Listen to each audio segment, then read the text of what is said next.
शेतकरी बांधवांनो, आपण जे काही 6275 म्हणतोय पांढरा ऊस, तर ह्याची जी आहे ते हा जो काही आवरण आहे डोळ्याच्या वरचं, तर ते निघायला थोडंसं कठीण आहे.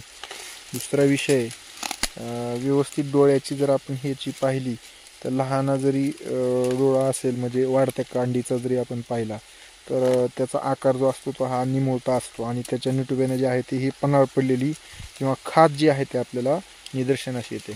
दुसरा विषय आणखीन आपण बऱ्याच ठिकाणी बघतोय, आता हा जो आहे तो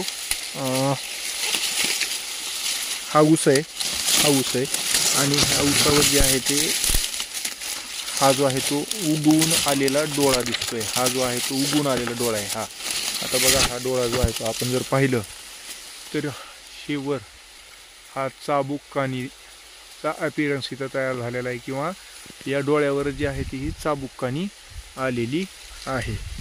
तर याच्यामध्ये आणखीन पुढं पण जे आहे ते अशा पद्धतीनं जे आहे ते चाबुक्कानीचा जो आहे तो प्रादुर्भाव दिसतोय. आता इथं जर आपण पाहिलं तर हा सुद्धा जो आहे तो डोळ्यावर खाली आलेला, म्हणजे उसावरचा डोळा पांगशी फुटलेली, आणि अशा पद्धतीनं हा जो आहे तो चाबुक्कानीचा जो आहे तो प्रादुर्भाव. हे दाखवायचं कारण जे आहे की हा जो रोग आहे तो स्पोरॅडिक रोग आहे. स्पोरॅडिक म्हणजे डिसेमिनेट होतो. कशा पद्धतीनं, तर ह्याचे स्पोर्स जे आहे, ह्याची काळी पावडर जी आहे ते जमिनीमध्ये पडली किंवा हवेच्या माध्यमातून जे आहे ते, जसं आता हा वरच्या ह्याच्यामध्ये तो तिथं जे आहे ते वर दिसतोय तो, तर त्याचे स्पोर्स जे आहे ते एका ठिकाणाहून दुसऱ्या ठिकाणी 2-2 किलोमीटरपर्यंत ते जे आहे ते जाऊ शकतात.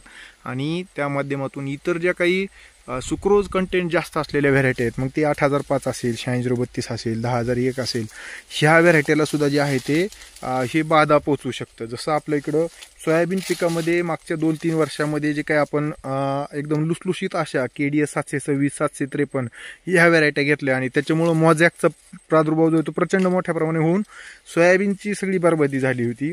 तर तो तसाच प्रकारचं, किंवा कापसामध्ये गुलाबी बोंडाळी जी आहे ते फर्दर सतत घेतल्यामुळे झालेली, तर तोच प्रकार जो आहे तो ऊस पीक पद्धतीमध्ये होण्याची शक्यता असल्या कारणानं, आणि हा बऱ्यापैकी जो आहे तो चाबुक्कानीला जो आहे तो म्हणजे बळी पडत असल्या कारणानं जे आहे ते महाराष्ट्र शासनानं जे आहे ते हा जो आहे तो ऊस जो आहे तो बॅन केलेला आहे. त्याचे प्रमुख कारण शेतकरी विचारताय, तर हा स्पोरॅडिक डिसीज असेल किंवा इतर जे काही ह्याच्या बऱ्यापैकी जर आपण बघितलं तर इतर बुरशीजन्य रोगाला सुद्धा हा जो आहे तो, आता वर ते पान जर आपण बघितलं तर सगळे तिथं बुरशीजन्य ठिपके नावाचा रोग ह्याच्यामध्ये जे आहे तो आलेला आहे.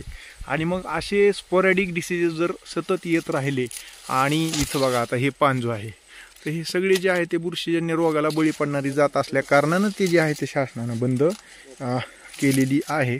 तर हे प्रमुख कारण ह्याचे बॅन करण्याचे.